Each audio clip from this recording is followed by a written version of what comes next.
Bem-vindos, bem-vindas a mais um Conquistamos Juntos. Nesta semana, o programa Caminhando.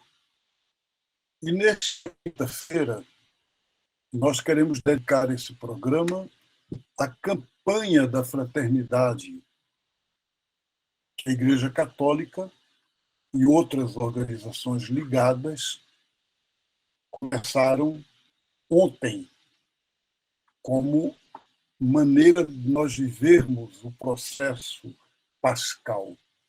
Neste ano de 2022, a campanha da fraternidade volta pela terceira vez ao tema da educação. Em 1982, o tema era A Verdade nos Libertará, a educação libertadora. Em 1998, 100 anos depois da abolição oficial da escravidão no Brasil, a CNBB voltava ao tema Fraternidade e Educação, e o lema era a serviço da vida e da esperança. Neste ano de 2022, é a 58ª, portanto 58, edição nacional da campanha da fraternidade. E a proposta é retomar a reflexão e ação dos 2 anos anteriores, 2020 e 2021, que trataram do cuidado do outro e do diálogo como estilo de vida, como proposta espiritual. E aí o tema é novamente fraternidade e educação, e o lema é fala com sabedoria, ensina com amor. Para nos ajudar a aprofundar esse tema, nós temos aqui conosco um grande amigo e um grande mestre, apesar de sua juventude, o nosso querido irmão Jonathan Félix, com o qual a diretora deste programa, a querida irmã Rejane Menezes, vai conversar. Olá, obrigada, Marcelo. Bom dia, boa tarde, boa noite, dependendo da hora que você vai estar nos assistindo. Com alegria ter vocês aqui com a gente, na hora que você puder ver, seja na hora da estreia, seja depois no canal do YouTube Comunidade Bremen Marcelo Barros, né? E como o Marcelo falou, hoje a gente vai conversar sobre a campanha da Fraternidade 2022, que foi lançada ontem pela CNBB, Conferência Nacional dos Bispos do Brasil, e que pela terceira vez aborda o tema educação. E aí hoje nós vamos ter a alegria de conversar com o educador Jonathan Félix de Souza, que vai bater um papo com a gente sobre a sua experiência como educador.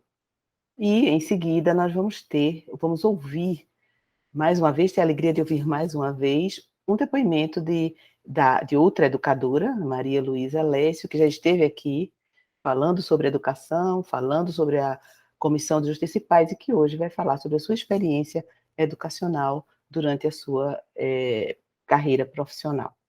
E aí vamos começar com o nosso querido Jonathan. Jonathan, meu querido, bem-vindo ao nosso programa. E aí a gente começa querendo que você fale sobre você e você nos diga como você descobriu essa vocação de educador. Alegria muito grande estar aqui com vocês, né, para a gente poder caminhar juntos, construir essa sociedade bonita que a gente acredita, porque a gente tem um projeto, né? Quem tem um projeto caminha com esperança e vai buscando, mesmo que às vezes as situações pareçam estar muito complicadas, a gente vai encontrando caminhos, porque nós somos construtores dessa realidade, né? E nós temos esse espírito que nos movimenta e nos ajuda a construir tudo isso. E é engraçado pensar nisso, assim, né? Como que eu me descobri educador. Desde de pequeno, assim, eu acho que antes de falar assim, que essa vocação é uma vocação dada, mas eu gosto de falar que é uma vocação que a gente se descobre nela, né? Todos nós podemos nos descobrir nesse processo de ser educadores e educadoras. E para mim foi um pouco disso. Eu sempre gostei de livro. Meus pais foram me dando livro, me davam brinquedo, me davam livro. E aí, nesse processo, eu gostava de ensinar, eu brincava de escolinha, muito assim, com os meus primos, com os colegas, e gostava sempre de organizar coisas da escola. Aí isso vai também justificar um pouco por que eu fiz administração, né, buscando organizar processos. E isso, depois que eu fiz o meu primeiro curso de informática, eu gostava muito de informática. Eu comecei a ensinar para as pessoas informática. Então, eu ensinava tanto pessoas que eram da minha idade, mas pessoas também que eram de mais idade, a se inserir nesse mundo digital. Isso foi meu primeiro emprego como instrutor de curso de informática. Então, isso foi me ajudando a descobrir essa dimensão de ensinar dentro a educação sempre como algo novo que vai chegando e a gente pode ajudar o outro. Isso me ajudou a passar por uma escola, depois eu fui para a educação básica, com uma mesa que chama mesa alfabeto, que é usando a tecnologia para poder ensinar no processo de alfabetização. Isso foi me ajudando na formação como um todo. Juntei isso depois eu fui dar aula também na área de administração, depois voltei para isso, para a educação básica, e hoje eu estou como educador em uma função na escola católica, que é cuidar da pastoral educativa. Então, lá a gente chama de área de pastoralidade. Essa área de pastoralidade é uma área que traz uma intencionalidade de ter o cuidado em todas as dimensões da escola, em despertar em todo mundo, como educador e educadora, esse cuidado integral com tudo que acontece na escola. Na escola não tem aquela parte que é mais importante. Todas as partes são importantes. Então, dentro dessa dinâmica, eu sou convidado a ajudar a guardar essa dimensão como educador, do cuidado, a provocar, ajudar como esse companheiro no caminho, a pensar como faz isso. Aí a gente faz isso com a área de evangelização e identidade, com a área de cidadania e solidariedade, e com a área de projetos de vida e de ensino religioso. Então, hoje, o meu papel de educador está muito nisso, e cada dia eu vou descobrindo um jeito novo, assim, e a função de fazer isso. Por isso que isso é evangélico, né? A gente falar de educação é falar de dar boas notícias. Evangelizar com a educação, e numa campanha que se propõe fraternidade e educação, é dar boas notícias.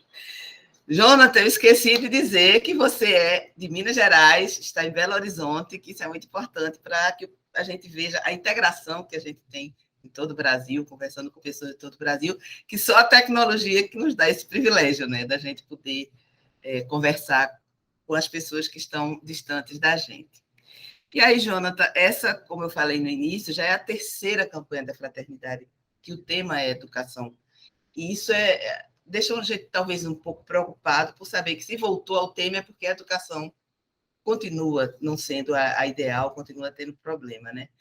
E aí eu queria perguntar a você qual é a importância, em termos mais essa campanha da Fraternidade, sobre educação. O que é que a gente pode esperar disso? Qual é a proposta, enfim, dessa campanha da Fraternidade desse ano? É muito boa essa pergunta, né, Regina? Porque ela leva a gente a pensar assim, né, por que mesmo assim, a gente fazer mais uma campanha sobre educação? Né? Qual que é o convite? E por que fazer esse tema justamente nesse período quaresmal? E aí é lembrar que a gente precisa nos converter, né? E esse converter tem a ver com uma mudança de rota, uma mudança de direção, uma mudança de postura, né? A conversão, ela é pessoal, mas ela é também comunitária. Então, a campanha nos convida a assumir a educação como comunidade, como um processo para todas as pessoas. E esse chamado, né, vai exigir da gente novas posturas na educação e para a educação. E por que isso? A gente está vivendo um mundo, né? Um mundo em crise, um país em crise. A gente tem, talvez, eu poderia colocar aqui, o documento traz para a gente isso, 3 crises, né? Primeiro, a gente tem uma crise aí de transmissão. Essa crise de transmissão, ela tem a ver com um conflito intergeracional, e algo também que a comunidade também fala tanto, né, da importância do diálogo intergeracional. Isso é fundamental, porque essa crise tem a ver também com uma crise de sabedoria. E uma crise de sabedoria em qual sentido? Informação é diferente de conhecimento, de comunicação, né? De dado. Então, eu posso ter um dado, mas eu posso não usar esse dado com sabedoria. E a gente passa a usar a sabedoria quando eu vou tendo esse dado se transformando numa comunicação, e comunicação pressupõe encontro, pressupõe entendimento, pressupõe a gente chegar próximo das pessoas, e a gente tem distanciamento entre gerações. E aí essa crise de transmissão é para acessar as novas gerações e transmitir valores que a gente acredita que é muito fundamental. Porque quando a gente há um aceleramento, fruto aí de um neoliberalismo, né, que ocupa e quer colocar a tecnologia e a ciência de forma tão acelerada, mas às vezes perdendo os valores que precisam estar. Quando a gente fala de inteligência artificial, por exemplo, hoje a gente tem que colocar com o futuro que vai chegar agora, que os carros, nós vamos ter carros dirigindo sozinhos, nós vamos entrar no carro, não vai ter alguém ali, um motorista. Qual que é o mecanismo que é utilizado, por exemplo, na tecnologia, para decidir se ele vai desviar de uma pessoa que vai estar na frente, tem uma na frente do carro e 3 do lado? Qual o conflito ético que tem ali, por exemplo? Então, a gente tem uma preocupação muito grande com a crise da transmissão, que isso aí vai envolver, gente, uma discussão cada vez mais ética, uma crise social e ecológica, porque nós não fomos educados para o respeito ao meio ambiente, para a participação no meio ambiente, se perceber como parte da natureza, né? E a outra é uma crise de informação.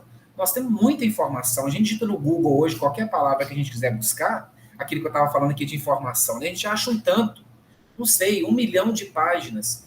Qual que é a sabedoria para fazer a curadoria dessa informação? Para a gente cuidar dessa informação. Isso é educação.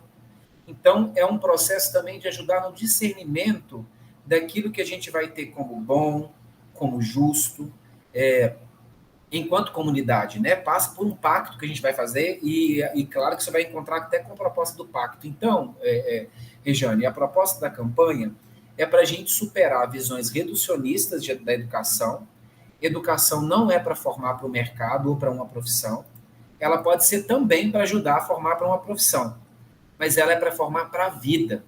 Ela é formar para a gente poder conviver em sociedade, poder ajudar as pessoas cada vez mais. A campanha da fraternidade provoca para a gente que educar é uma tarefa com potencial para transformar a sociedade. Então, é uma educação que precisa ter um sentido ético, é uma educação que exige da gente formar pessoas em todas as suas dimensões, e aí a proposta é muito clara, né? A proposta da campanha e aí que fazer uma colinha, promover diálogos a partir da realidade educativa do Brasil, à luz da fé cristã, propondo caminhos em favor de um humanismo integral e solidário. E aí é aquilo, né? Se a gente está voltando nisso de novo para fazer, é porque a gente tem muita coisa ainda no caminho para ser resolvida e para ser pactuada entre a gente. E você falou aí uma coisa muito interessante, que é a tecnologia, né? A tecnologia, a informática. Nesse tempo de pandemia, houve uma explosão, né? Inclusive aulas remotas, as dificuldades todas que surgiram, os professores tendo que se adaptar a isso, tendo que investir do seu próprio bolso num melhor computador, numa melhor internet. Isso tudo deu um balanço, eu acho que deu uma prejudicada na educação, né?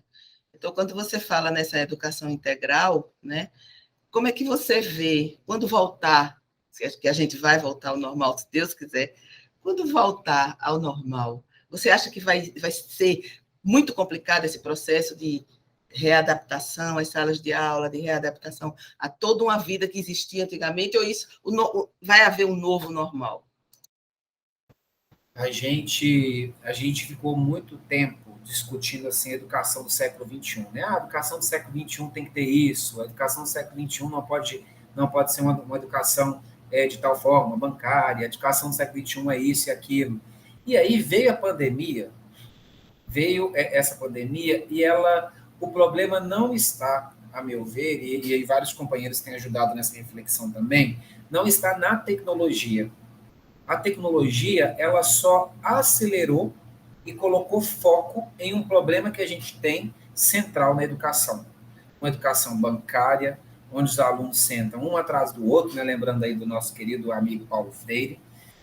Uma educação onde a gente acha que educar é transmitir conteúdo, é transmitir informação, e não fazer um encontro profundo com os educandos, com a comunidade educativa, de romper os muros da escola.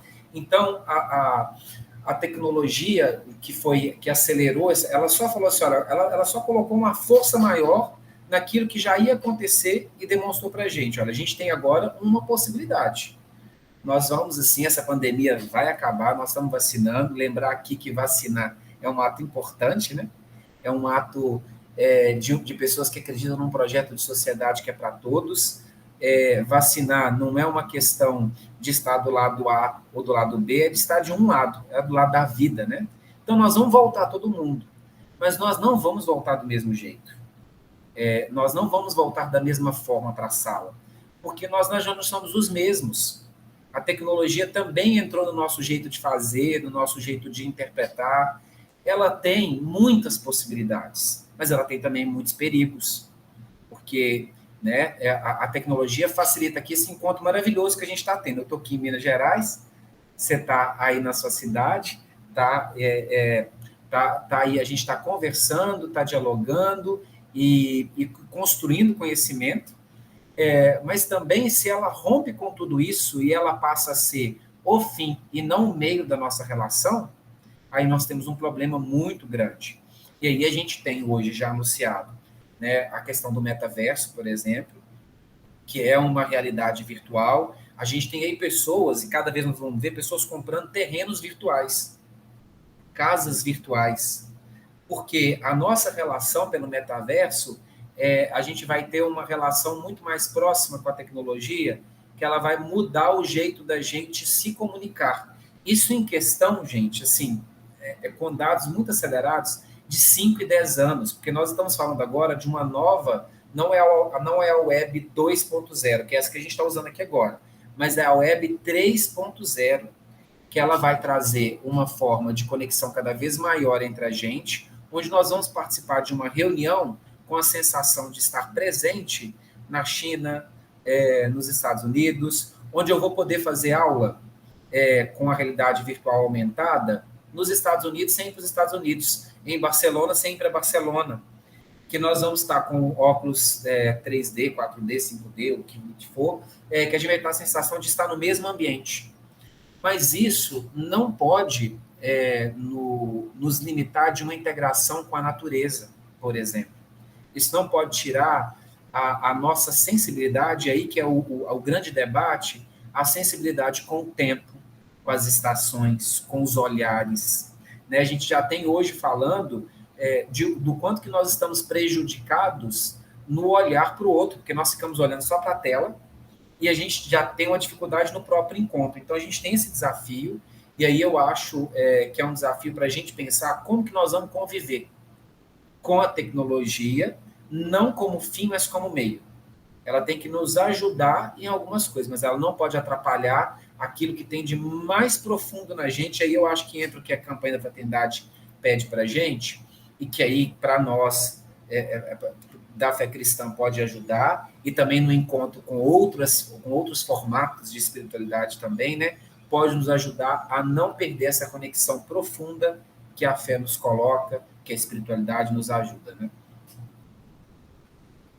Pois é, inclusive eu acho que até essa questão da virtualidade, ela prejudica a interação social, sobretudo das crianças, né?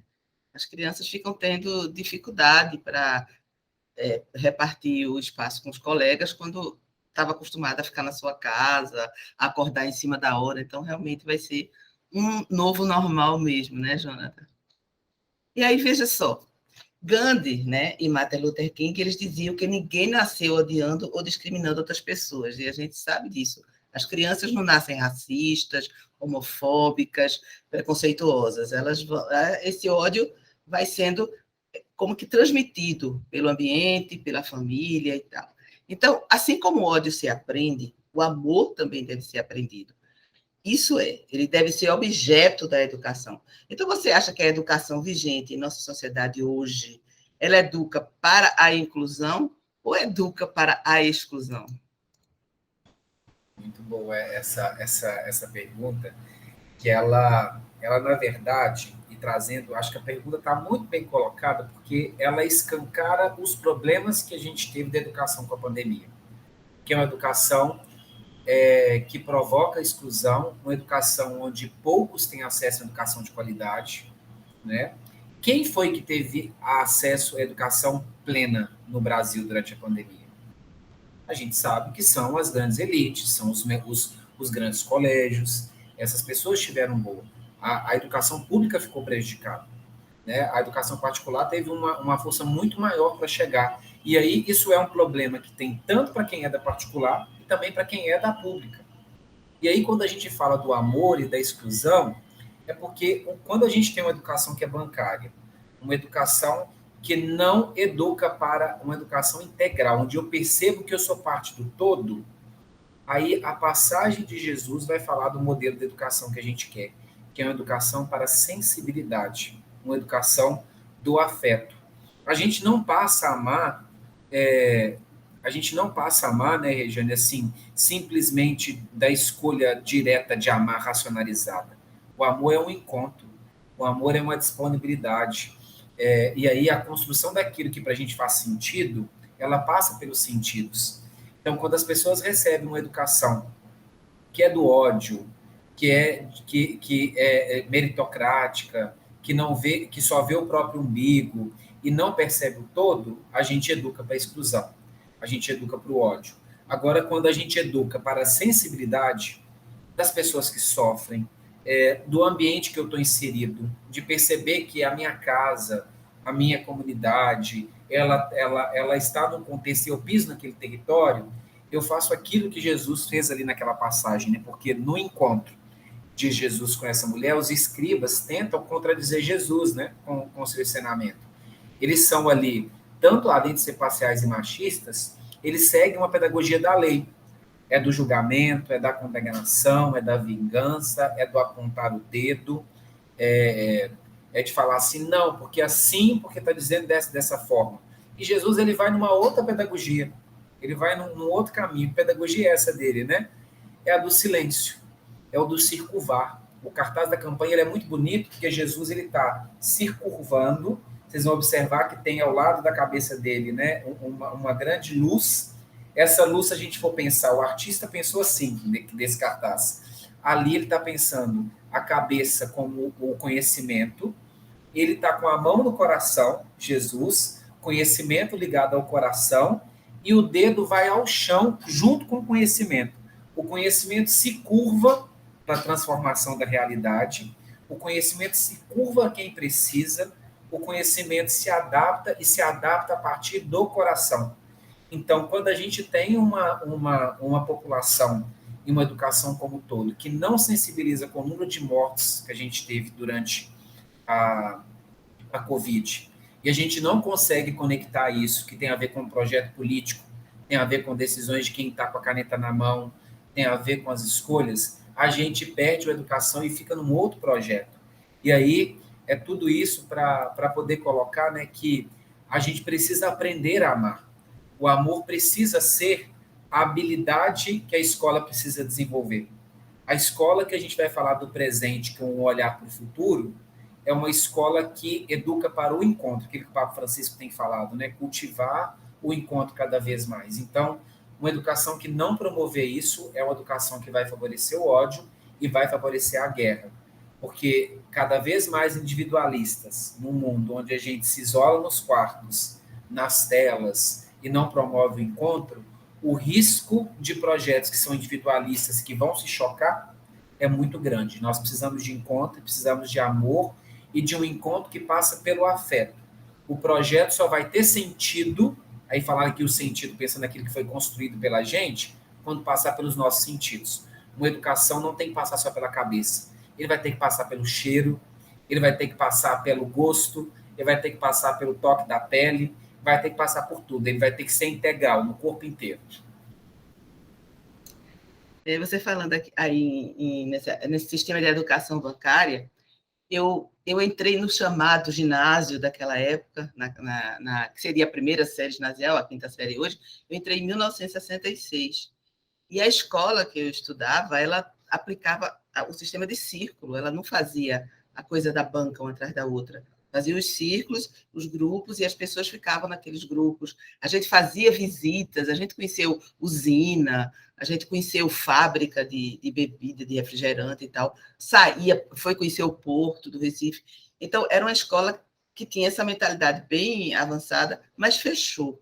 E é isso que eu percebo, sabe, Jonathan, que as escolas que têm pelo menos aqui, em Pernambuco, as escolas que têm essa visão de educação diferente, vamos dizer, alternativa, vamos dizer, elas fecham, né? Por exemplo, como eu disse, essa escola fechou, uma escola fantástica que existia aqui em Piedade, que as minhas filhas estudaram, chamada Escola Parque, fechou as portas, porque a pandemia fez com que ela tivesse muitas dívidas, e ela teve que fechar. E era uma escola freiriana, uma escola de uma visão assim.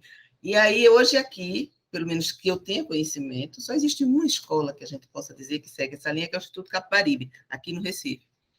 E aí, o que a gente vê é só o ensino tradicional, às vezes disfarçado de ensino avançado, mas Paulo Freire não está presente, né? O método Paulo Freire não está presente nessa coisa de respeitar o tempo de cada criança, é tudo organizado, a prova vai ser com esse assunto, aprendeu, não aprendeu e tal. Então, por que será, na sua opinião, por que as pessoas têm tanta dificuldade em ampliar a sua visão em relação à educação e continuar apegadas a esse ensino tradicional? Você toca no problema central, né? E é conectado à pergunta anterior, porque nós não estamos com as nossas sensibilidades conectadas, né? A gente entrou num processo de automatização que tem a ver, Jane, até com o crescimento da Revolução Industrial mesmo. A Revolução Industrial foi fazendo o que com a gente? Acelerando a gente cada vez mais. Foi colocando a gente como produtores de tudo. Tudo é produção, tudo é muito. E isso também entrou dentro da educação. Se você faz processo de avaliação, e por que a escola não muda hoje, a meu ver? Porque ela não muda o processo de avaliação dela. A partir do momento que ela mudar o processo de avaliação, ela muda o projeto pedagógico, porque a avaliação é pautada ainda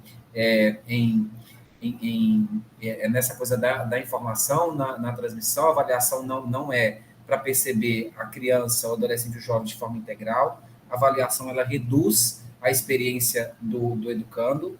E aí a gente traz para esse nosso encontro aqui de hoje, para a gente poder pensar qual o pacto que a gente, de fato, está fazendo para promover a escola que a gente sonha. Porque, Rejane, tem um projeto que está ganhando. Né? Quando você fala da sua escola que fechou, e hoje eu vou falar aqui também um pouquinho da parte desse lugar da escola católica, hoje me parece que tem uma média de 6, 7 escolas católicas sendo fechadas a cada 6 meses. Por que será que fecha, né?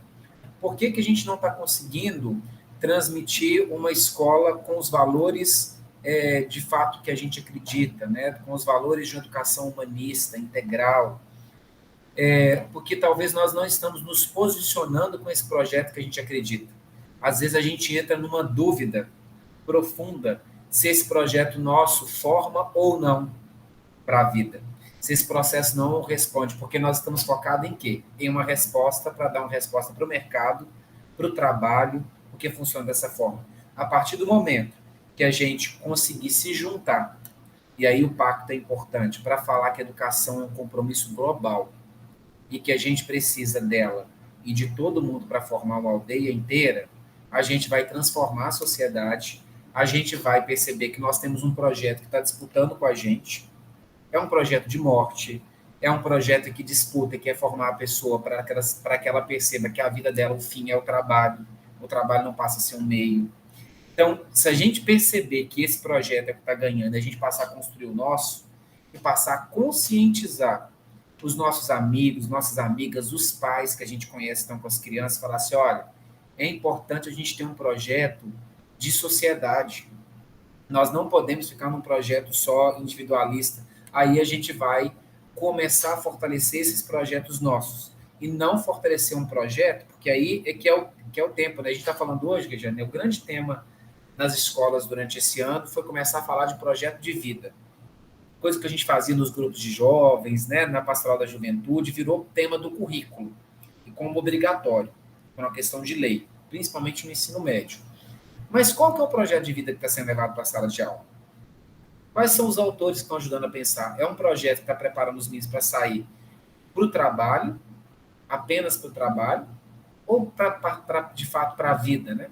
Para as dimensões. Hoje nós estamos bebendo, então é sempre pensar os valores que a gente quer praticar e o projeto que a gente quer fortalecer. Quando a gente recuperar a nossa ideia de projeto coletivo, a gente vai conseguir contra esse projeto que é maior, que é projeto de pessoas muito poderosas, mundialmente, né? E aí você falou num ponto que eu acho assim, eu sempre achei crucial, é o projeto coletivo. O que a gente vê hoje nas grandes escolas, pelo menos eu falo da realidade daqui de Pernambuco, é a competitividade, é o quadro com os melhores alunos do mês, ou o melhor aluno do, sei lá, da manhã, o melhor da tarde, é a coisa do Enem, né? A preparar porque tem que passar, não sei o quê, tem que passar na universidade. Então, eu acho que é por aí. Você falou exatamente isso, quer dizer, a educação na maior parte, nesse projeto que você fala, ela é vista como individual e não coletiva, né? E aí, você falou no pacto, e aí eu gostaria que você me falasse como você vê o chamado do Papa Francisco para um pacto global pela educação. O Papa Francisco é muito ousado, né, em propor um pacto educativo global, pacto de... Porque ele percebeu e falou assim, olha, se a gente não se juntar para mudar a educação, nós não vamos mudar o mundo. A educação se muda a educação se muda na educação básica, da educação básica para superior. Por que que os governos têm tanto medo de investir na educação? Por que que as pessoas não assumem esse compacto global?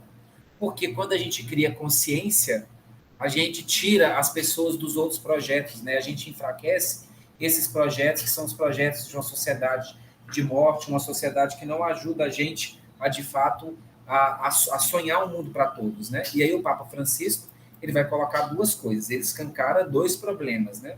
Primeiro, que a educação ainda ela não é universal e ela não é de qualidade. Quantas pessoas não têm acesso à educação e não conseguem finalizar o ensino médio? Jovens que não conseguem, porque eles precisam trabalhar para comer. É um ponto. Aí depois, as famílias elas estão desconectadas da escola, do processo formativo. Educar não é uma responsabilidade só do professor. Educar é um ato de todos nós. E, claro, o professor tem o seu papel específico no processo formativo, mas o pai, a mãe, a pessoa responsável tem o seu papel. O gestor público tem o seu papel. O vereador tem o seu papel. Todos nós temos.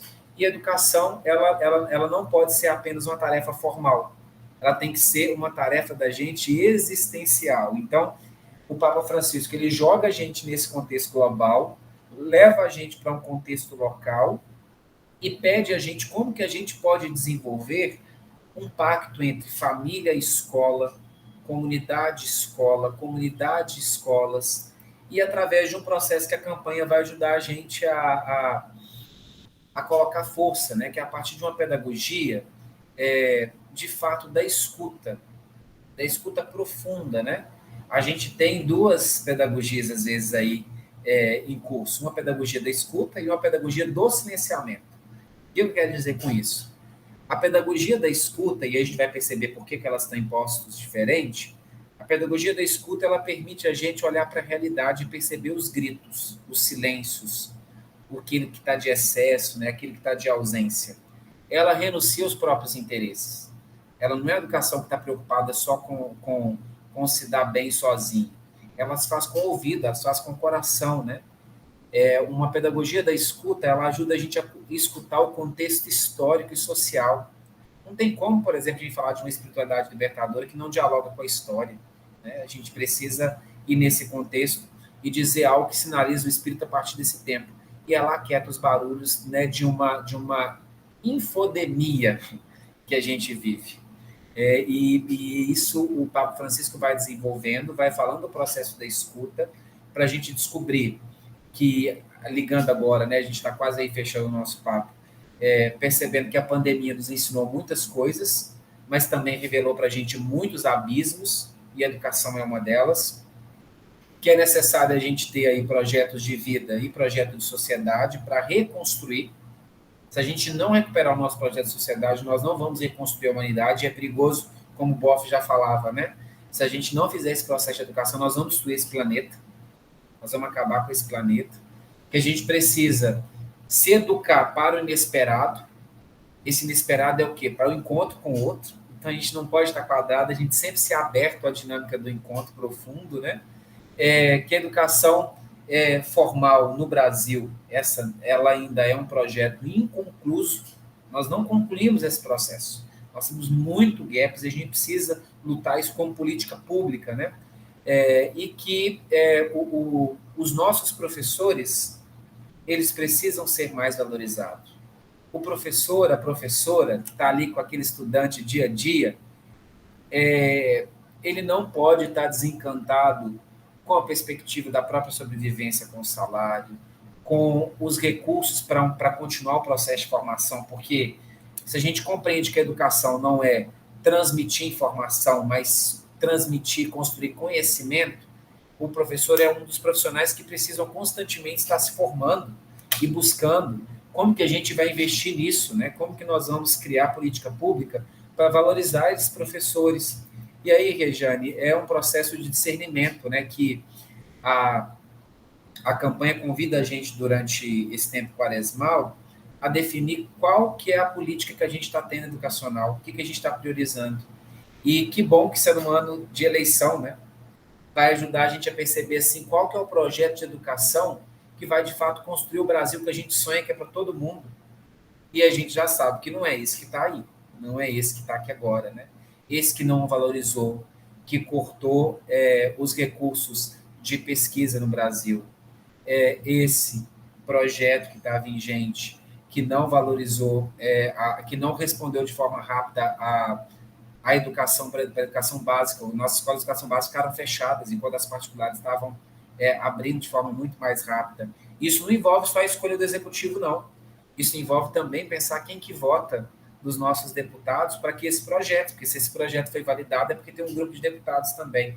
Então, minha gente, vamos aproveitar esse ano da campanha, esse ano de uma educação e fraternidade, para conscientizar e dialogar, porque é isso que é o ponto da campanha. Não é a gente impor um projeto, nós precisamos conversar com cada um dos companheiros que a gente anda juntos e falar qual que é a educação que a gente sonha. Entrar na realidade do outro e, nesse encontro, a gente construir o nosso projeto.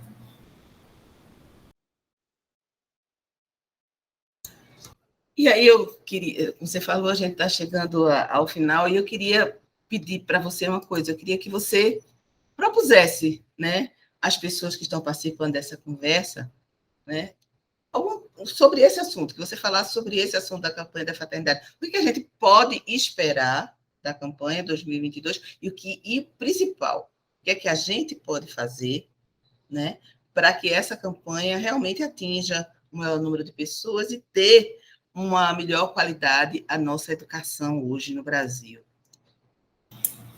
Eu acho que a gente tem vários níveis, né, de diálogo para acontecer. Eu acho que o primeiro convite da campanha, a primeira coisa prática é aquela frase do Papa Francisco, na verdade, é um provérbio que ele pegou africano, que a gente precisa de uma aldeia inteira para educar uma criança. Educação não é uma coisa de uma pessoa só, é de todos nós. Então, a primeira dimensão é essa dimensão social nossa da campanha, né, que é um projeto de todos nós. A segunda dimensão é a gente perceber qual que é o nosso papel dentro disso. Esse papel vai desde a escolha política, do projeto de política que a gente acredita que vai interferir. Gente, o estrago que a gente tem desses 4 anos, ele é muito grande. Nós temos muitas crianças e adolescentes e jovens que vão ter os seus projetos de educação fragilizados para os próximos 10 anos, quando eles forem entrar, por exemplo, na universidade ou de qualquer outro projeto, né?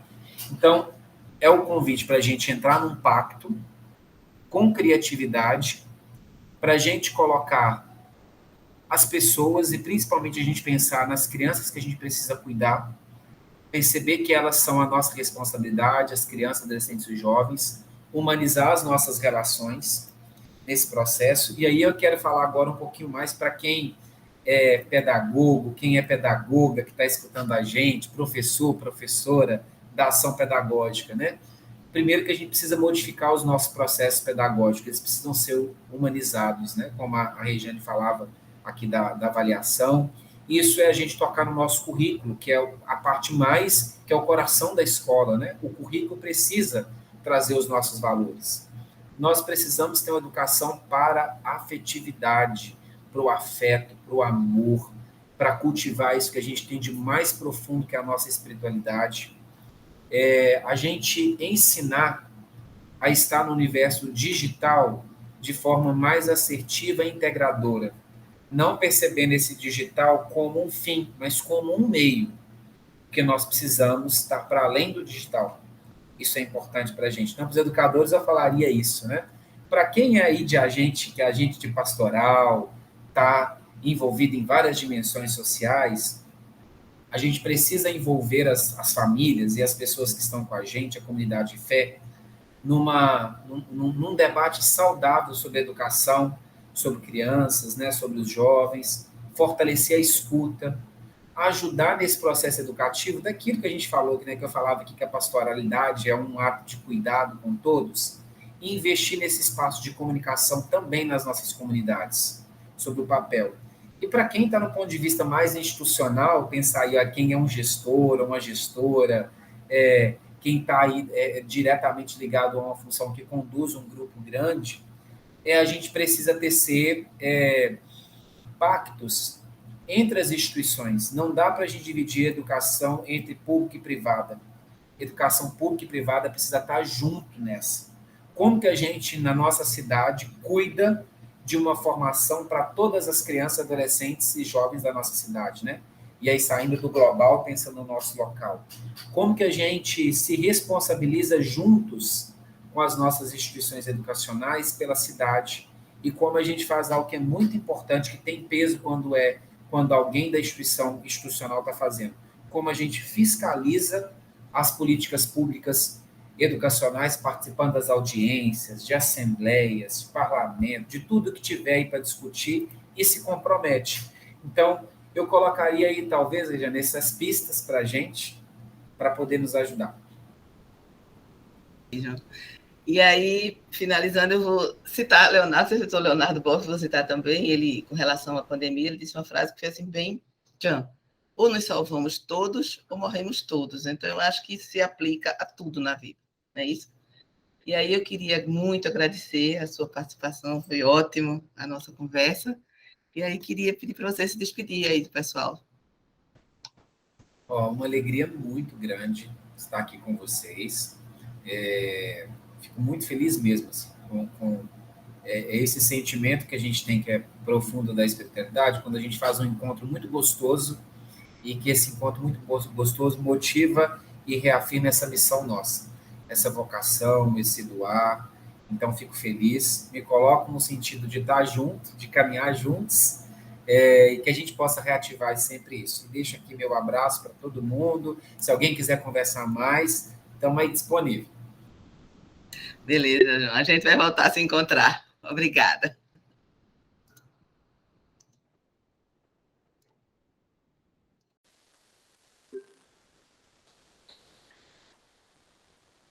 Boa tarde a todos, é uma alegria muito grande estar aqui com vocês, caminhando. Sempre é bom estar participando com vocês. Hoje é um desafio falar um pouco sobre a minha caminhada, né? Já que a gente está falando em caminhando, qual foi a minha caminhada na educação? Desde muito cedo, porque na verdade, eu fiz o que correspondia ao segundo grau hoje, que era a formação como normalista, né, o magistério. Então, eu não fiz, apesar de eu ter uma vocação científica, eu não pude fazer o científico porque era proibido as meninas na minha cidadezinha, e meu pai não deixava, tinha que terminar o ginásio e fazer a escola normal, se chamava. Então, a gente chamava normalista, que a gente chama de magistério hoje em dia. Então, foi minha primeira experiência, foi aprender a ser alfabetizadora.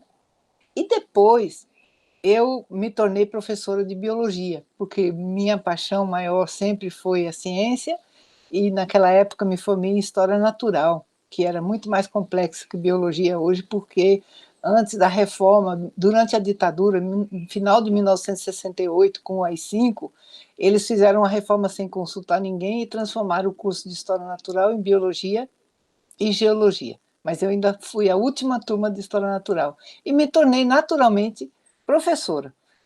E gostava muito sempre da área de saúde. Então, a minha experiência maior durante 30 anos foi ser professora do básico da área de saúde em fisiologia.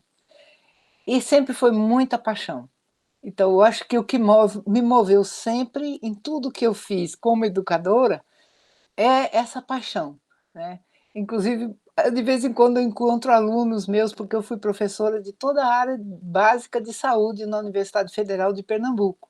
Então, passava pelo curso de medicina, odontologia, psicologia, educação física, biológicas, e assim por diante. Todos os cursos. Fisioterapia. Eu sempre dei aula de fisiologia para esses meninos que estavam acabando de entrar na universidade. Então, não era ainda a parte profissionalizante, mas era um momento de você passar uma mensagem de apaixonar, de paixão, aliás, para aquilo que eles iam fazer, né? Eu me lembro muito de trabalhar com os meninos de educação física e dizia para eles: aqui todo mundo se diz área de saúde, mas os únicos profissionais de saúde são vocês, porque vocês trabalham com a saúde. Então, essa é a minha paixão, durante 30 anos, como professora de fisiologia no básico da área de saúde na Universidade Federal de Pernambuco. Mas, desde o começo, desde os anos início, foi 79, 78, que essa paixão pela educação, naquele que eu era a minha profissão, que era ser professora de fisiologia, se mesclou com uma luta maior pela educação pública de qualidade para todos, porque quem atua, como desde o começo eu sempre atuei, na defesa dos direitos humanos, a educação tem que ser essa defesa dos direitos humanos. Eu acho que é o direito humano mais fundamental que tem, é uma educação pública de qualidade. Então, baseada nisso, eu me engajei desde muito cedo na defesa da universidade pública e em decorrência disso, em defesa de toda a educação pública. Então, passei a ter uma atuação política no sindicato. Que o meu sindicato começou como associação, porque na ditadura era proibido a gente ter servidor público, não podia ser sindicalizado. Então, a gente começou como associação dos docentes do ensino superior de Pernambuco, e depois se transformou em sindicato e manteve o mesmo nome, que era a Dufep. Então, eu fui, ao longo de muitos anos, de diferentes diretorias, cheguei a ser presidente do sindicato, e isso me fez um outro engajamento além da sala de aula, que foi a luta em defesa da educação pública, que se tornou muito o mote da minha vida.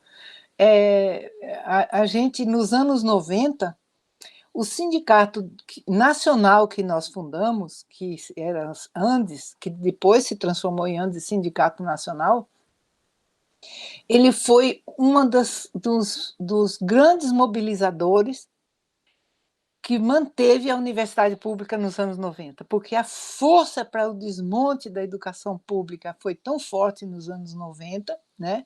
Sobretudo no governo Fernando Henrique Cardoso, que era comandado pelo Banco Mundial, todo esse movimento, e que fechou muitas universidades públicas, como no Chile, na Argentina, em vários outros países, e só não fechou no Brasil por conta da nossa luta como sindicato. Então, eu tenho muita honra de ter participado desse momento de defesa da universidade pública.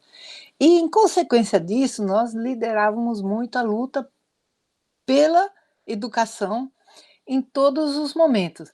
Então, em 88, nós tivemos uma ação muito grande, o sindicato e o Sindicato Nacional e todos as grandes instituições que lutavam em defesa da educação, no capítulo da educação na Constituição de 88. que foi um embate muito grande, porque a gente sabe que em todos os momentos de autoritarismo, de imediato sofre a educação, né? Então, conseguir vinculação de verbas, conseguir autonomia da universidade, conseguir... E essa luta foi tão desafiadora, porque a gente teve a Constituição de 88, e a gente só veio ter a lei complementar que tornava, de fato, real o que estava na Constituição, que foi a Lei de Diretrizes e Bases da Educação, só em 96. Então, 8 anos depois. E não tinha um Plano Nacional de Educação, que era exigência da própria Constituição. A gente só foi conseguir o Plano Nacional de Educação em 2001.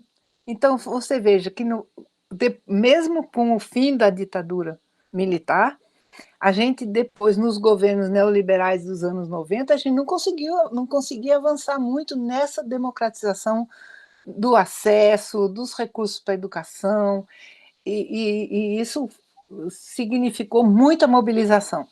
Então, só para ter uma ideia desse momento de luta, para a gente conseguir que o Plano Nacional de Educação caminhasse na Câmara Federal e depois no Senado, a gente teve que entrar com um projeto com 1 milhão de assinaturas. E o governo daí foi obrigado a ir com um projeto dele pensado no nosso projeto. Então, essa foi uma militância que eu tive que marcou muito minha vida, né? Então, quando me aposentei em 2005, eu tinha sido convidada pelo prefeito João Paulo para ser secretária de Educação na cidade do Recife. E daí é que eu vi, depois de tantos anos de luta em defesa da educação, mas como eu era professora na universidade, a vivência do que era a educação pública realmente para a população mais desfavorecida foi quando eu entrei para ser secretária da Educação em Recife, porque Recife, naquela ocasião, o prefeito João Paulo dizia que era uma cidade onde tinha 70% da população na pobreza ou abaixo da linha da pobreza. Então, era uma cidade desafiadora, né? E aprender que o maior desafio do gestor público é garantir qualidade para todos e não fazer de conta e mostrar resultados, vitrines, como marketing, mas você tentar melhorar a realidade de todas as pessoas é um desafio muito grande. Então, essa era, para mim, esses 4 anos que eu passei na Secretaria de Educação, tentando tirar os malfadados turnos intermediários. Quem estudou antigamente sabe o que é turno intermediário, que a gente chamava turno da fome, que não tinha vaga suficiente para todas as crianças, aí você reduz e faz 3 turnos em vez de 2 turnos ao longo do dia numa mesma escola. Então, isso é roubo de tempo, é uma redução do direito muito grande. Então, tivemos que lutar com as condições mais difíceis. Então, para mim, foi uma experiência muito positiva, porque a gente tinha todo o apoio para fazer essa diferença, né? Então, eu posso dizer também que a gente também, naquele momento, contava com o apoio do Ministério da Educação, que estava tratando de maneira republicana todos os municípios brasileiros. Então, a gente tinha muito apoio, a gente recebia projetos, e como a gente estava interessado em fazer a diferença, qualquer coisa que era proposta pelo governo federal, a gente tentava implantar da melhor forma possível. Então, acabou sendo um momento muito bom, muito desafiador, e que eu acho que valeu muito a pena. Quando eu terminei essa etapa, essa relação com o Ministério da Educação, porque a gente tem uma entidade que organiza todos os dirigentes municipais de educação, chamado Undime, que articula a nível nacional um pouco, e articulava muito mais antigamente, essa defesa da educação pública, sobretudo a nível dos municípios. Então, nesse processo, eu conheci uma pessoa muito especial que tinha sido secretária de Belo Horizonte, e que estava ocupando a Secretaria de Educação Básica no MEC, e me convidou, por conta da vivência juntos, da experiência de secretária de Educação, para assumir o cargo de diretora de apoio à gestão educacional, que articulava muito a relação com todos os municípios, com todos os projetos do MEC. Aí foi outra experiência extremamente gratificante, porque foi um momento...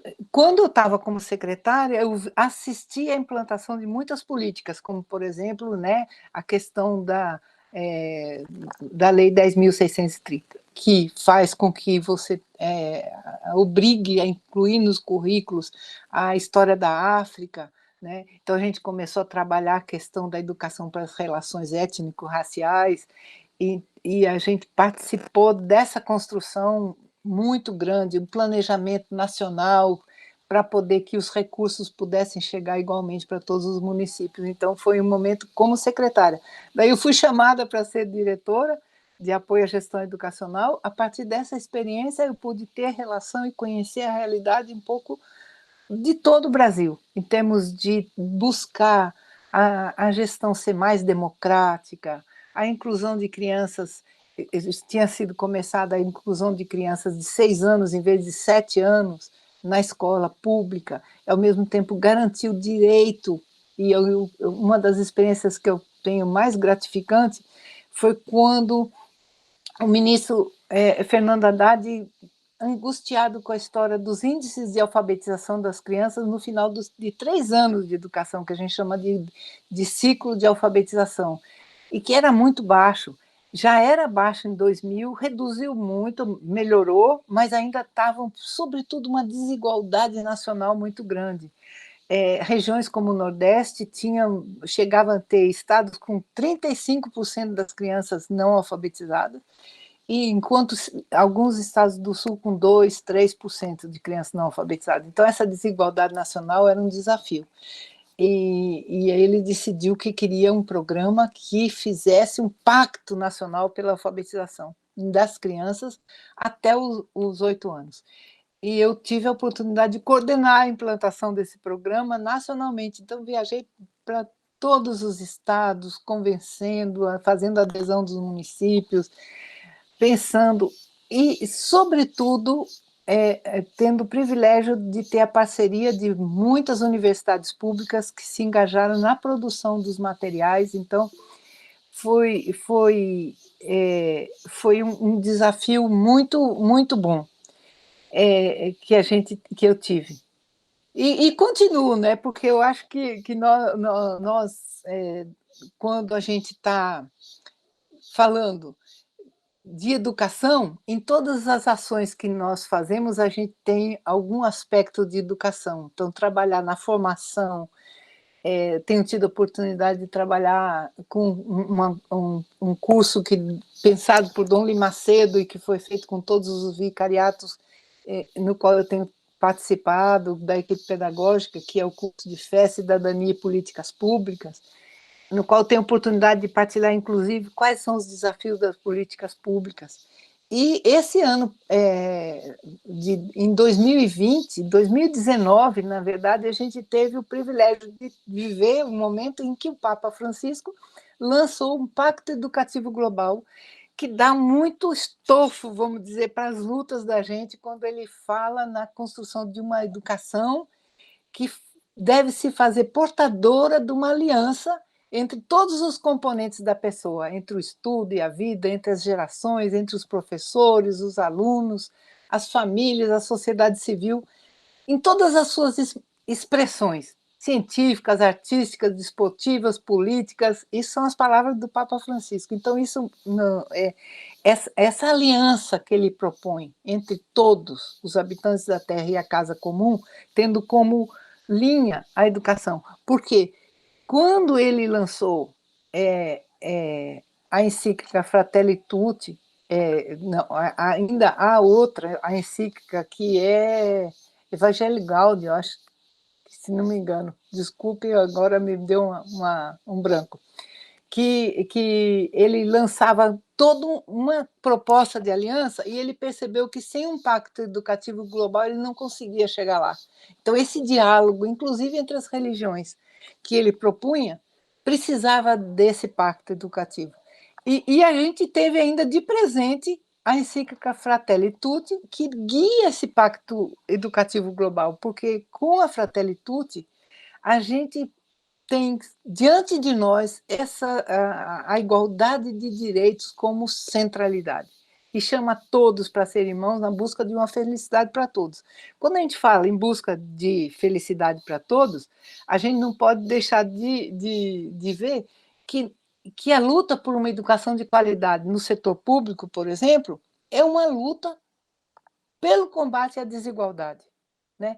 É uma luta pela promoção da igualdade. Então, a gente não tem, como dizia um professor que eu gosto muito, Pablo Gentili, a gente não pode ter a educação como a qualidade na educação para poucos, ela não é qualidade, ela é privilégio. Então, a gente não pode ter a educação como privilégio. Ele diz que a educação como privilégio devia ser uma lembrança deplorável da barbárie que significa negar à maioria os seus direitos. Então, esse diálogo com gente como Pablo Gentili, a gente, quando pega a Fratelli Tutti, a gente percebe que está todo mundo junto no mesmo movimento, na mesma energia. E esse ano a gente tem a campanha da fraternidade tendo como tema a educação, né? Essa campanha da fraternidade que nos guia nas reflexões esse ano também tem como base esse pacto educativo global do Papa Francisco e deve ter o engajamento de todos nós, porque eu acho que é um meio de nós darmos um pouco consciência, não sei se a gente pode dizer dar consciência, ou a gente promover o conhecimento do quanto é desigual a realidade das crianças.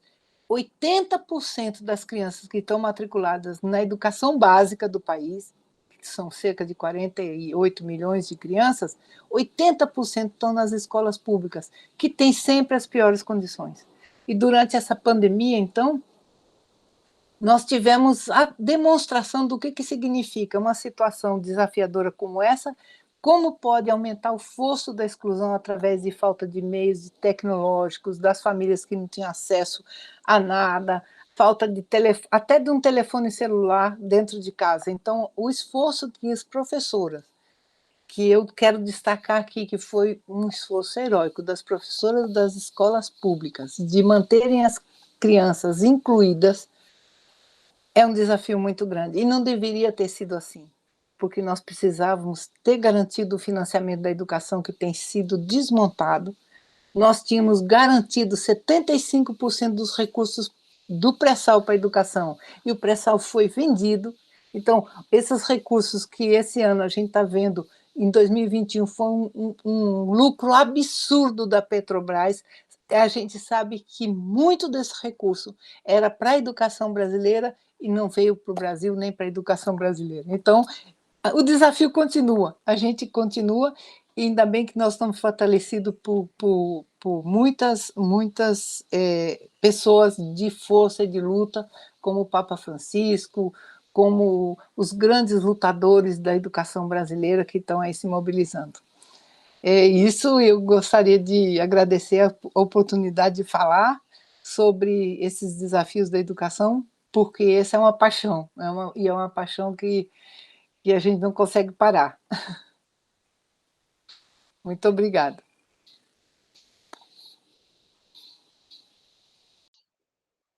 Obrigada, Malu. E Malu continua nessa luta, viu, gente? Ela é atualmente secretária de Educação da Prefeitura de Camaragibe e continua a sua luta pela educação, manutenção da qualidade na educação pública, né, do nosso estado, dos nossos municípios. Obrigada, Malu, por sua participação. Obrigada, Jonathan, por sua participação, por toda essa sustentação da nossa também a gente fazer. E a gente espera também.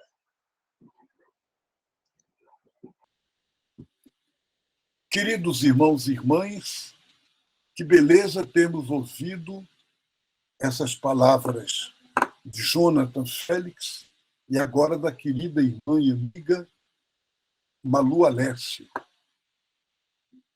O texto base desta campanha da fraternidade medita a passagem na qual Jesus vai ao Templo de Jerusalém para ensinar, e os religiosos do templo lhe trazem uma mulher que foi flagrada em um ato de adultério e perguntam a Jesus se devem cumprir a lei e apedrejá-la. Através desse episódio, Jesus manifesta o amor e a sabedoria de Deus na atitude do perdão e da proposta de renovação da vida. E toda a reflexão do texto base dessa campanha da fraternidade se conclui com essa palavra de Jesus. Recordando tudo isso e as exortações do Papa Francisco, a campanha da fraternidade deste ano nos convida a viver essa Páscoa como aprendizado de sabedoria. Vamos viver isso, gente? Um grande abraço. Deus abençoe a cada uma de vocês. Seguimos juntos, caminhando.